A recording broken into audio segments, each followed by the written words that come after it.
Bangga lan Prasangka ditulis dening Jane Austen. Bangga lan Prasangka bab 10. Dina kuwi lumaku meh padha karo dina sadurunge. Buhurst lan Mbak Yu Bingley ngentekake sawetara wektu esuk bareng wong sing lagi lara, sing kahanane sanadyan alon saya luwih sehat. Lan ing wayah sore, Elizabeth melu kumpul karo dheweke ing ruang tamu. Nanging meja kartu ora katon. Pak Darcy lagi nulis lan Mbak Yu Bingley lungguh cedhak dheweke ngawasi tulisan layange lan bola-bali ngganggu perhatiane kanthi pesen-pesen kanggo adine. Pak Hurst lan Pak Bingley lagi main kartu lan Bu Hurst ngawasi dolanane. Elizabeth njupuk gawean jahitan lan cukup kehibur kanthi ngrungokake apa sing kedadean antara Darcy lan kancane. Pujian sing ora ana enteke saka wanita kuwi, bab tulisan tangane, luruse barisane, utawa dawa layange, lan cara Darcy nampa pujian kuwi kanthi ora peduli dadi obrolan sing aneh. Lan cocok banget karo panemune Elizabeth babagan wong loro kuwi. Mbak Yu Darcy mesti bakal seneng banget nampa layang kaya ngene. Dheweke ora mangsuli. Panjenengan nulise cepet banget. Panjenengan kliru, aku nulis rada alon. Sepiro akeh layang sing kudu panjenengan tulis sakjroning setahun. Layang urusan maneh. Aku mesti ora seneng banget karo kuwi. Untunge tugas kuwi dadi bagianku, dudu panjenengan. Tulung kandhani adimu yen aku kepengin banget ketemu dheweke. Aku wis tau kandha ngono marang dheweke, miturut panyuwunan panjenengan. Aku wedi panjenengan ora seneng karo pena panjenengan. Ayo tak benahi. Aku terampil banget benerake pena. Matur nuwun, nanging aku mesti benerake penaku dhewe. Kok panjenengan bisa nulis kanthi rapi kaya ngono? Dheweke tetep meneng. Kandhane adimu yen aku seneng krungu kemajuane ing main harpa. Lan tulung kandhane uga yen aku kagem banget karo rancanane meja sing apik banget kuwi. Lan miturutku luwih apik tinimbang duweke Mbak Yu Granley. Apa panjenengan kersa yen pujian panjenengan kuwi tak tunda nganti aku nulis maneh? Saiki aku ora nduweni cukup papan kanggo nulis kabeh kuwi kanthi pantes. Oh, ora apa-apa. Aku bakal ketemu dheweke ing Januari. Nanging apa panjenengan mesti nulis layang sing dawa lan apik kaya ngene kanggo dheweke, Pak Darcy? Biasane dawa, nanging apa mesti apik? Kuwi dudu aku sing bisa netepake.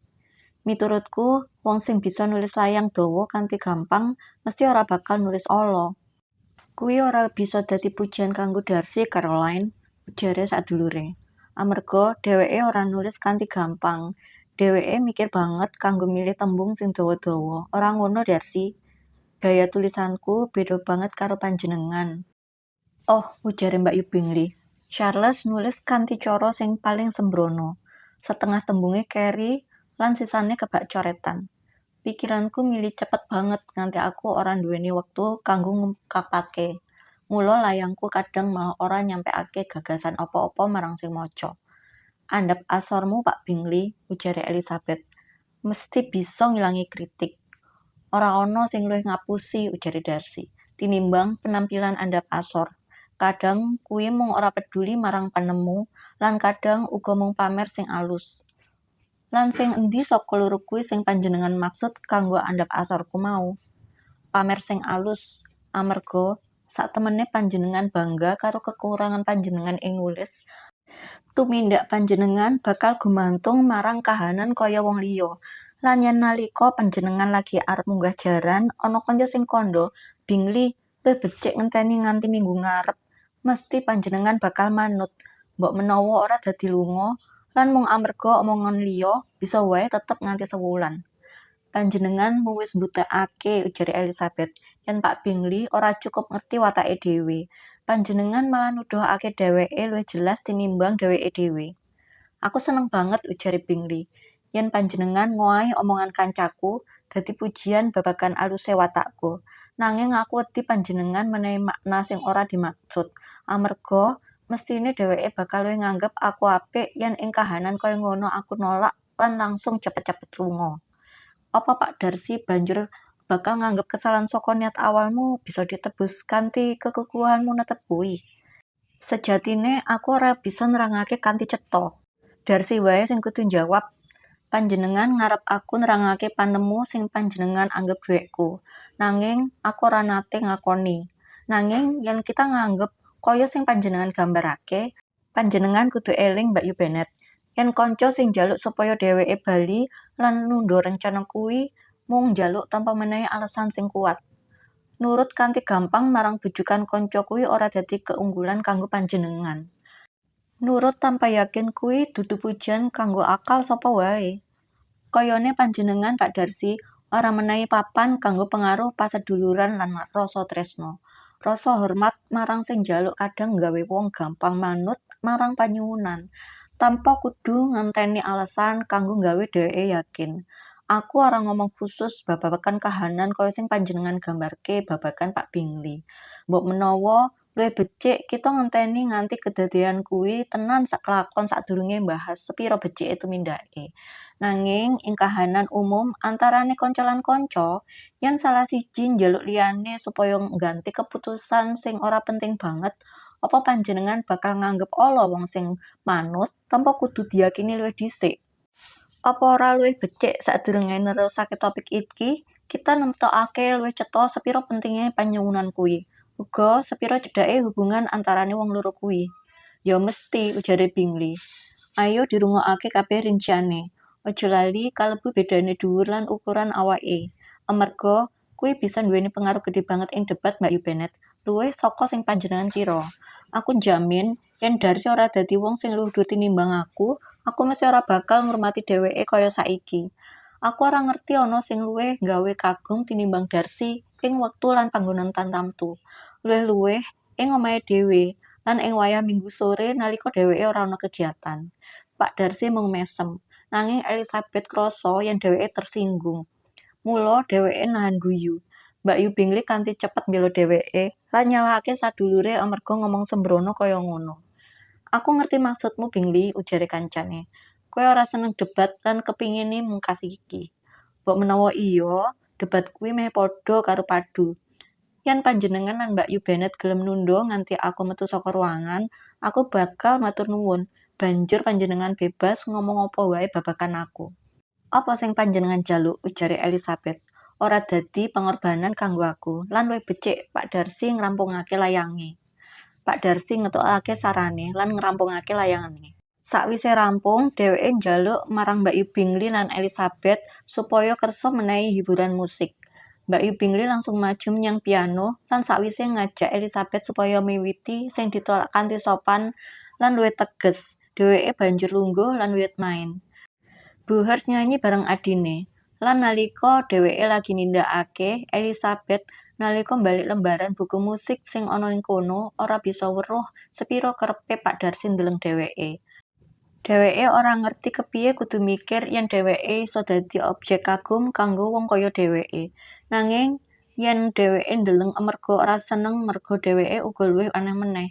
Pungkasane dheweke mung bisa mikir yen dheweke dadi perhatian amarga ana sing salah utawa ora pantes miturut pandangane Darcy tinimbang wong liya sing ana nang kono. Nanging pikiran kuwi ora nggawe dheweke susah. Dheweke ora cukup seneng marang Pak Darcy kanggo peduli marang penilaiane. Sakwise main sawetara lagu Italia, Mbak Yu Bingley banjur ngganti swasana nganggo lagu Skotlandia sing luwih rame. Lan ora suwe sakwise kuwi, Pak Darcy nyedhaki Elizabeth lan ngomong, "Apa panjenengan ora krasa kepingin Mbak Yu Bennett nggunakake kesempatan iki kanggo nari ril?" Elizabeth mung mesem tanpa mangsuli. Dheweke banjur mbaleni pitakonane kanthi rada kaget amarga ora ana wangsulan. "Oh," ujare, "aku wis krungu panjenengan. Nanging aku ora langsung ngerti kudu mangsuli apa. Aku ngerti panjenengan pengen aku mangsuli iya, supaya panjenengan bisa ngrasakake seneng meremehkan seleraku. Nanging aku seneng ngrusak rencana kaya ngono lan nggagalake wong saka rasa ngremehake sing wis direncanakake. Mula aku wis mutusake kanggo kandha yen aku ora kepengin nari ril babat pisan. Lan saiki yen wani, monggo panjenengan ngremehake aku. Temenan aku ora wani." Elizabeth, sing sejatine wis ngarep bakal nggawe dheweke nesu, malah kaget karo sopane. Nanging ana campuran kelembutan lan kecedhikan ing sikape sing nggawe dheweke angel nyinggung sapa wae, lan Darcy durung nate kepincut karo wanita liya kaya dheweke kepincut karo Elizabeth. Dheweke malah yakin yen ora amarga latar keluargane sing luwih asor, bisa wae dheweke dadi kepincut tenan. Mbak Yu Bingley weruh, utawa paling ora curiga, nganti dadi cemburu. Lan ngrasa kuwatire marang Jane sing lagi lara dadi tambah amarga kepengin nyingkirake Elizabeth. Dheweke kerep nyoba nggawe Darcy ora seneng marang tamune, kanthi ngomong babagan kemungkinan omah-omahe lan ngrancang kabagyan sing bakal teka saka hubungan kuwi. Aku ngarep, ujare nalika padha mlaku-mlaku bareng ing taman esuke, yen panjenengan bakal menehi pitutur marang ibu mertua panjenengan, yen kedadean sing dikarepake kuwi kelakon, supaya luwih becik dheweke ora kakehan ngomong. Lan yen bisa supaya ngendhaleni kebiasaan adine sing luwih enom sing seneng ngoyak-ngoyak para perwira. Lan yen aku kena nyebut perkara sing rada alus, coba uga dikendhaleni sipat sing rada nyedhaki kesombongan lan ora sopan sing diduweni wanita panjenengan. Apa isih ana saran liyane kanggo kabagyan rumah tanggaku? Oh iya, aja lali potret Pak Lik lan Bu Lik Philips panjenengan pasang ing galeri ing Pemberley. Pasang jejere Pak Lik buyut panjenengan sing hakim, padha profesine, ngerti dhewe, mung beda bidang. Dene kanggo potrete Elizabeth panjenengan, aja nganti nyoba nggambar, amarga ora ana pelukis sing bisa nyalin kaendahan mripate. Pancen ora gampang nyekel ekspresine, nanging werna, bentuk, lan wulu matane sing alus banget mesti bisa digambar. Nalika kuwi, dheweke ketemu karo Bohers lan Elizabeth sing teka saka arah liya. Aku ora ngerti yen panjenengan arep mlaku-mlaku, ujare Mbak Yu Bingley kanthi rada kikuk, wedi yen omongane mau keprungu. Panjenengan tumindak ora becik banget, wangsulane Bohers, mlayu tanpa ngandhani yen arep metu. Banjur dheweke nyekel lengene Pak Darcy sing kosong, ninggalake Elizabeth mlaku dhewe. Dalane mung cukup kanggo wong telu. Pak Darcy krasa yen tumindake kuwi ora sopan lan langsung ujar. Dalane ora cukup amba kanggo kita kabeh. Luwih becik kita pindah menyang dalan liyane. Nanging Elizabeth sing ora nduweni kepinginan setitik wae kanggo tetep karo dheweke kanthi guyu mangsuli. Ora usah, tetep wae ing kono. Panjenengan wis katon apik banget bebarengan. Lan katon luwih nguntungake. Yen ditambah wong siji maneh bakal ngrusak keindahane. Sampun, kula pamit. Dheweke banjur mlaku kanthi riang lan krasa bungah nalika mlaku-mlaku dhewe, kanthi pangarep-arep yen rong dina maneh bisa bali menyang omah. Jane uga wis luwih sehat nganti duwe rencana metu saka kamar sawetara jam ing wengi kuwi.